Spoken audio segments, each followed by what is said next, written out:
back. WNST, Towson, Baltimore, and Baltimore Positive. I don't have the logo up. I am on the Maryland Crab Cake Tour. We're out west. I'm actually in Deep Creek today, working our way back. By the time you hear this in the middle of the week, we'll be back. Luke Jones has been working the Pittsburgh Pirates all weekend. Luke, I drove halfway to Pittsburgh. I'm at Deep Creek Lake. I've seen more Pirates and Steelers stuff out here than I have Orioles stuff or even Commander stuff. I have seen a lot of Raven stuff out west, but Maryland Crab Cake Tour is presented by the Maryland Lottery. We're going to be back at home at LP Steamers on Thursday, doing the show in the midday, right around lunchtime. Come on by. Say hello. Max Weiss going to be joining us.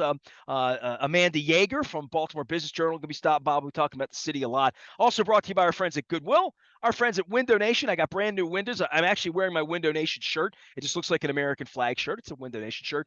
And our friends, last but never least, the Restaurant Association of Maryland. They're putting us up out here in Western Maryland at some great places called Aces Run and some other places on the way back as we get back through Hagerstown and Frederick. Luke's been monitoring the Pittsburgh Pirates and the Baltimore Orioles close until Sunday. And, of course, he's been out in Owings Mills as well as our chosen representative in Owings Mills to cover all things Ravens. What's going on, dude? Happy post-weekend to you. I'm out here eating crab cakes, drinking beer, going to breweries, and finding a little Orioles magic. I was in Frederick on Friday night.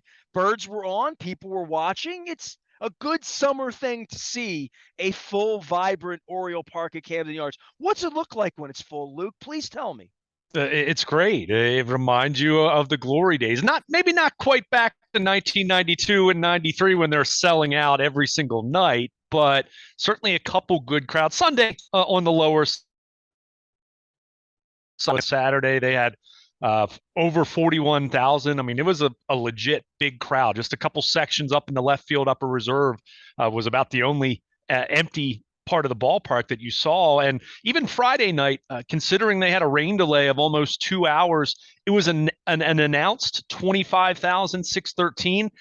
Wasn't quite that with the rain delay, but considering it was a Cedric Mullins bobblehead night, I can recall bobblehead nights in the past where people would show up, get the bobblehead, and quite frankly leave. That happened on a couple of occasions over the years.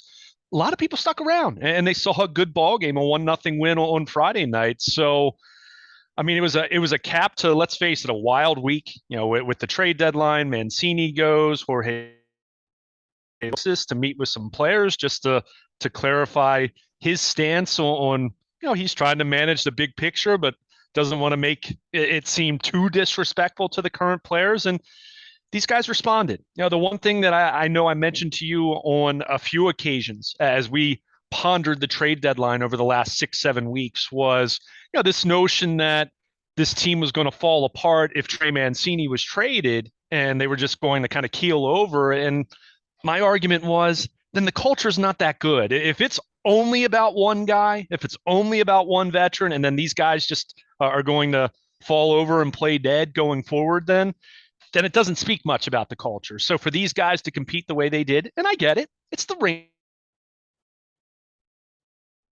facing the Blue Jays or the Rays, as they're going to be playing quite a bit here over the next couple weeks.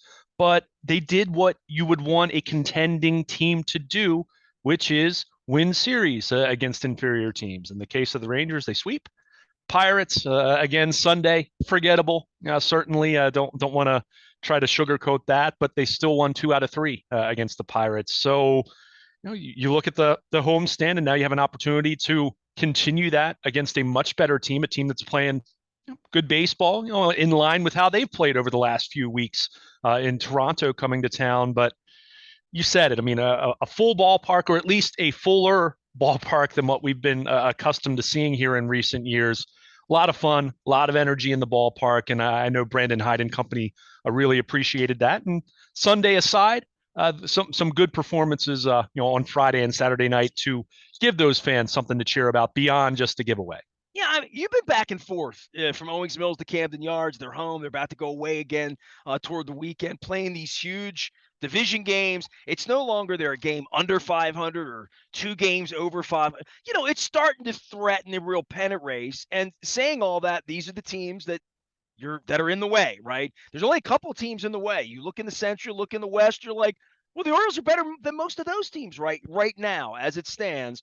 what do you love about the team? I mean, if you are going to make a case for them to play 2 games over 500 this week and 2 games over 500 next week, and all of a sudden by the end of the month, we're turning the corner, getting ready to kick off an NFL season and go up to see the Jets, and going to have questions about every day. We haven't had a pennant race here like this in a long, long time. I mean, there've been some years in 12 and 16 where they were coming from off the pace, and then 14 they were the pace, right?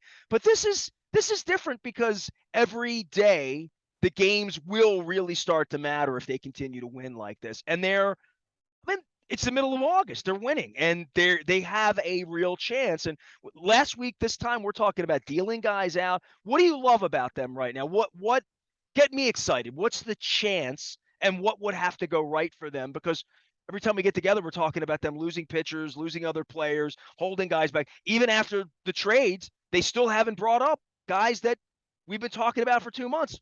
Hey, you going to bring them up? We're going to bring them up. We're going to start the clock. September 1's around the corner.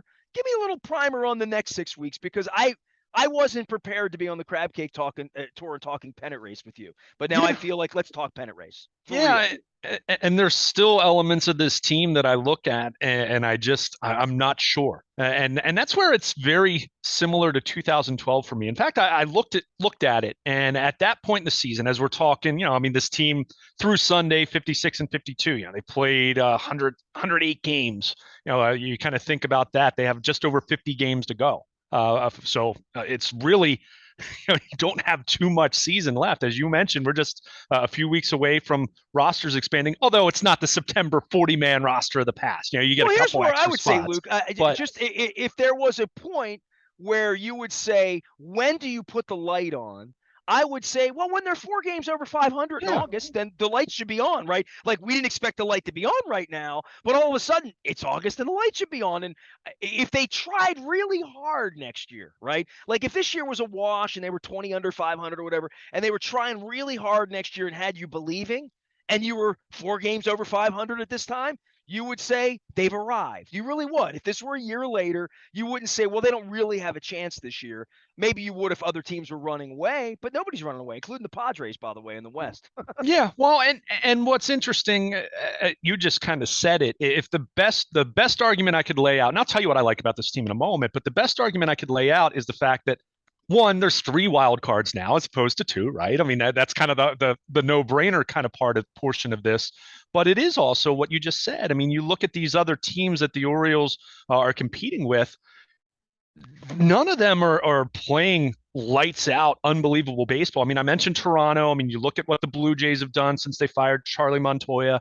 I believe they've gone, it's somewhere in the neighborhood of 14 of 20, something like that they've won. But, the Orioles have played comparable baseball to that of late. I mean, you consider, the 10-game winning streak they had right before the All-Star break, and you win 5 in a row this past week. So, but you look at them, you look at Tampa Bay. Certainly the Orioles are going to have to take care of business against the Rays when they play them. Seattle had the long winning streak since then. They've kind of hovered around 500 or so as far as their record. They're certainly right there. But then you get beyond those teams, and even if you say, okay, those are the teams, waking up Monday morning, those are the 3 teams that are the wild card teams. But does anyone look at Cleveland and say they're appreciably, markedly better than the Orioles? I'm not there. Same with Chicago. I mean, the Red Sox are not eliminated, but I mean, you look at them now; they've kind of settled into last place in the AL East behind the Orioles. So, you look at that. So you look at that picture and you say, okay, you're kind of waiting and looking at those teams. Who's going to get hot? Who's going to go on that extended stretch? I mean, the Orioles have been hot over the last 5 to 6 weeks to put themselves in this position, but going forward over the last 7 weeks of the season, who's going to get hot? And that's the big question right now that everyone's trying to figure out. But for the Orioles, as far as what shows up on a regular basis, the defense, especially the defense up the middle, when you look at what Mateo's done, what their outfield defense has done. I mean, as much as I kind of look at the Brett Phillips acquisition and kind of scratch my head, because I, like everyone else, was waiting for Kyle Stowers to be called up. And I still think he will be called up, just a matter of when that's going to happen. But in the meantime, Phillips is a great defensive outfielder, so he joins the likes of Mullins and Hayes when he's healthy. And you still have Ryan McKenna up here as a defensive replacement. Got a big hit on Saturday in the win over the Pirates. But you look at the defense, I'd be remiss if I didn't mention Adley Rutschman. As much as we've talked about the doubles and the way he swung the bat since his first 2.5 weeks or so and being in the big leagues, the pop time's excellent, throwing out runners, trying to steal, handles the pitchers, the framing, all of that. He is as advertised as a defensive catcher as well. So you love the defense. Certainly you love the bullpen, even with Jorge Lopez being traded, even with Felix Bautista having a little bit of a sketchy time on Friday night, but gets the job done. You still like the bullpen depth. I mean, you look at the rotation on paper and you continue to say, how is this rotation doing this? How are they, for the most part, giving you competitive outings? I mean, even Spencer Watkins takes the loss on Sunday, but really it was a rough fifth inning where the Pirates kind of blooped a couple balls. One ball was hit relatively hard, but it was kind of some tough luck. But you get beat like that, you say, well, we were winning in the fifth inning. Yeah, well, and the other thing is you score one run, right? I mean, you can talk all you want about how the pitching, and it got away from them late, of course, in an 8-1 final, but they've found a way to continue to be competitive with their starting rotation. It's not striking any fear into any opponent's hearts. I mean, let's be honest about that. And maybe we'll see DL Hall, who had a pretty decent outing for Norfolk on Sunday, but a couple rough outings before that. So you'd still like to see him up here. We'll see what happens with, does Bruce Zimmerman get back in the mix? We'll see what happens with Kyle Bradish as he's back in the major league rotation. But they figured it out to still find a way to give them a chance most nights, even though the rotation is not something, especially now, with Tyler Wells on the shelf, you look at it and you're just kind of asking yourself how over and over again. But go back to 2012. I made that comparison. Joe Saunders started the wild card game. I'll remind everyone of that in 2012.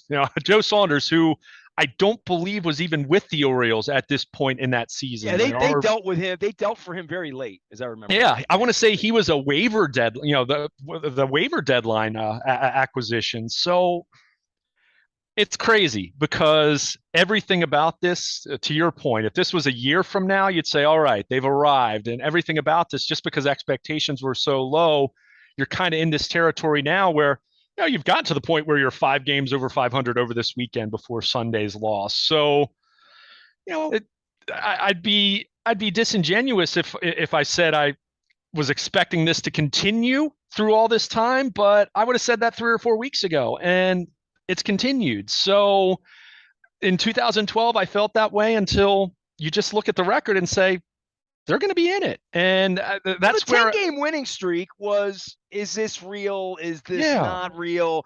If they leave a 10-game winning streak and go 10-17, what have they done? Right. Yeah. They haven't done that. And I think that was the thought of where we were probably at the 4th of July and then going into the All-Star break. Hell, we're a month out on the All-Star break now, right? Literally, it's been a month ago, right? Yeah. I mean, close to it. Right. So, I mean, it's tough in that way, but the one area where I have some concern now, as I lay out the things that have gone better than expected, is I do look at this offense and 1-0 win on Friday night.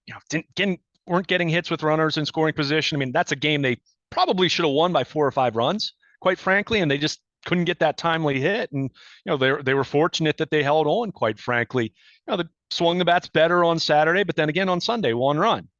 Against the Pirates team that, let's face it, you're not exactly going up against a juggernaut there. So that's where you do look at the lineup. And of course, the skeptic would say, well, Trey Mancini, and see what he's done with the Astros. Although I'd point out a couple of those home runs that he's hit early on with Houston were balls that would not have gone out of the new Camden Yards with the bigger wall and all of that. So, but they need some other guys to start swinging the bat better. Ryan Mountcastle, for example, I mean, very, very little power over the last 6 weeks or so. I mean, go look at the numbers. I mean, he's a guy they expect to hit the ball with authority and extra base hits, and you haven't seen that. So go down the list. It's been very few guys that are swinging the bat consistently well. We've talked about Rutschman and how good he's been at the plate, but you are waiting for some other guys to start swinging it. So I'm working on this at BaltimorePositive.com, over the next couple of days, because this week, Nestor, believe it or not, because it doesn't feel like it was that long ago, but this week marks the 10-year anniversary of the Orioles seemingly out of nowhere. It had been talked about very little, but keep in mind, this guy was at Double-A Bowie. It was 10 years ago this week that the Orioles called up Manny Machado from Double-A Bowie. No one was expecting that. He wasn't putting up monster numbers at Double-A.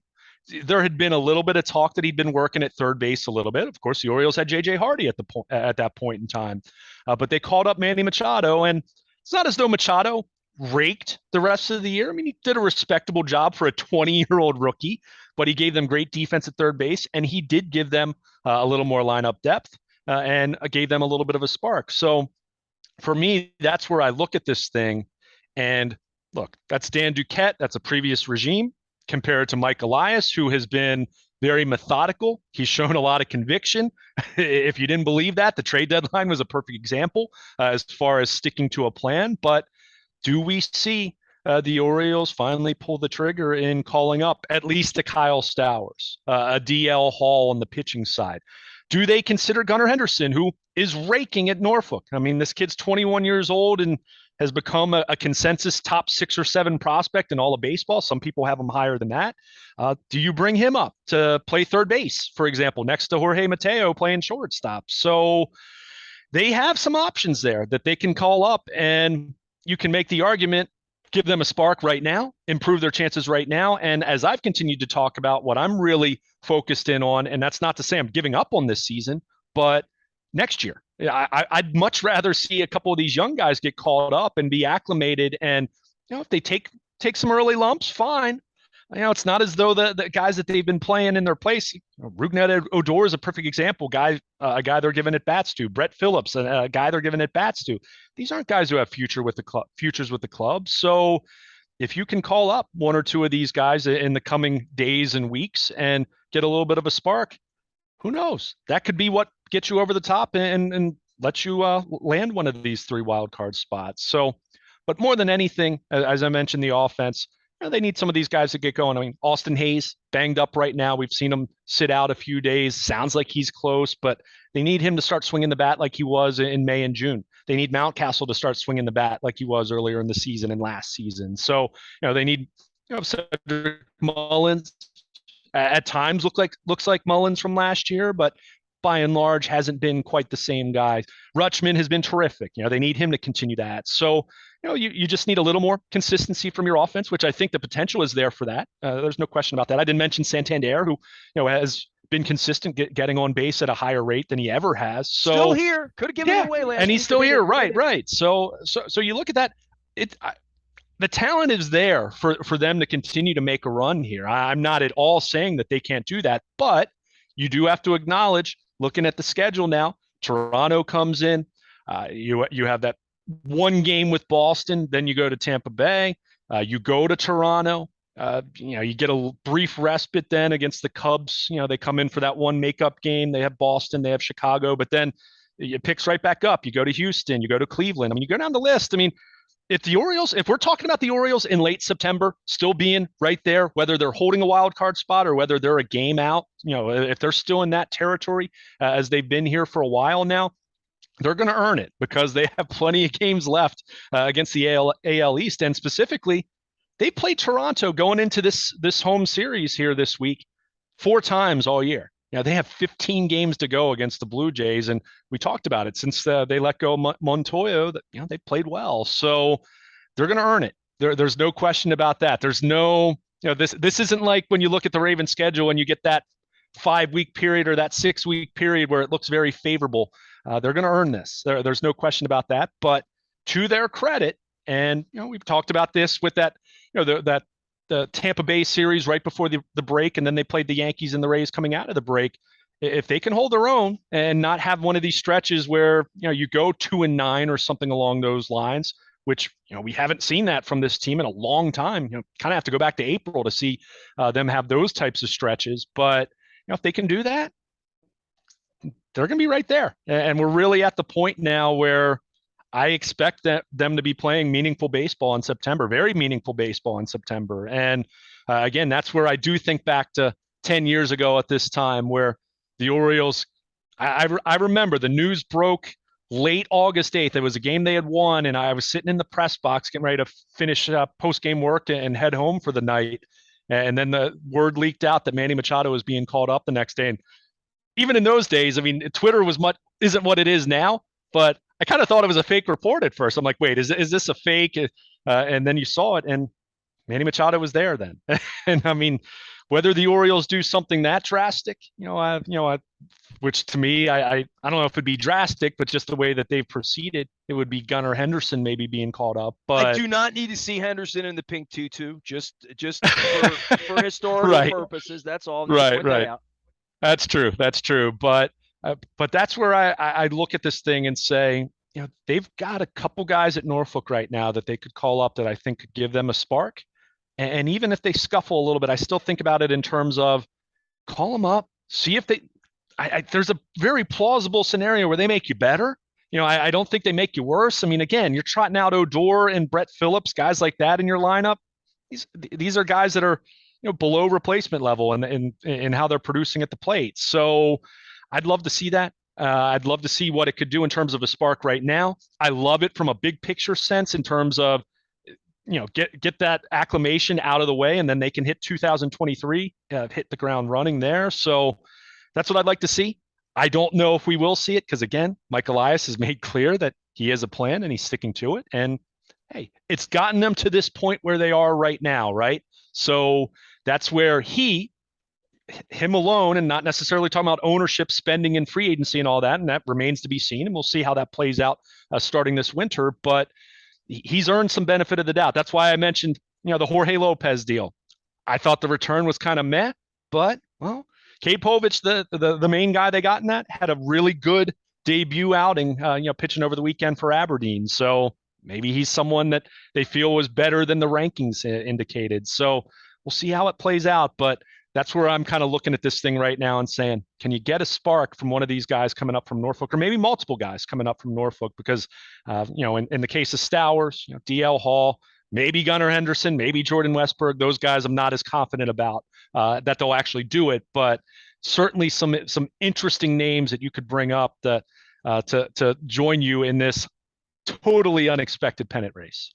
I said to my wife, I'm like, you sneak in, you win game one, right? I mean, this is different than sneaking into other tournaments, I think, because of the way the tournament's now structured. Yeah, I mean, no question. I mean, you're talking that the first round, you're talking about a 3-game series, right? I mean, now, granted, you would be most likely on the road, as we kind of talk about how this is set up, but it's wild. Again, as I mentioned, Joe Saunders started the wild card game for the 2012 Orioles. Think back to guys that were in. Jim Thome on his very last legs was in that lineup. Lou Ford was in that lineup. Robert Andino was in that lineup. A rookie Rule 5 Ryan Flaherty was playing games for that team. So they had some guys that you looked at it and said, that doesn't look like a playoff team. Well, they won 93 games. And this is about the point where they really took off. So that's where you kind of look at this and say, if you're trying to draw those comparisons to the 2012 club, because everyone says about 89, well, they came up short in 89. So if you're looking for that slightly happier, they got great pitching from Gonzalez that year, didn't they? Down the line, they did. Am I right in saying that? It was Gonzalez. Chen was okay, but but they were Tillman, good. Tillman, right, was coming on to become an all-star, right? Exactly. And that's where you do look at this thing. And I know Sunday wasn't the best example because the way that the outing finished for him, but Spencer Watkins has done a pretty nice job for them. Like, I would have never expected this. I mean, you're talking about a guy in his late 20s, kind of a minor league journeyman type, who had a cup of coffee, but never really did enough to establish himself ever. And, he's pitched some decent ball games for them. So, and we know that the formula, this club's not even structured in a way where they're expecting their starters to go 6 or 7 innings. It's really a case of, hey, can you get us into the 6th? Can you give us 5+? And we've got a chance then, because they do have a bullpen that, even with the Lopez trade, does have some depth to it. So, we'll see if that formula continues. I mean, it's a lot to ask of Spencer Watkins and Austin both. And who knows when and if Tyler Wells is going to come back, and will we see a better Kyle Bradish than we saw prior to him going on the IL back in June? So lots of questions, no question.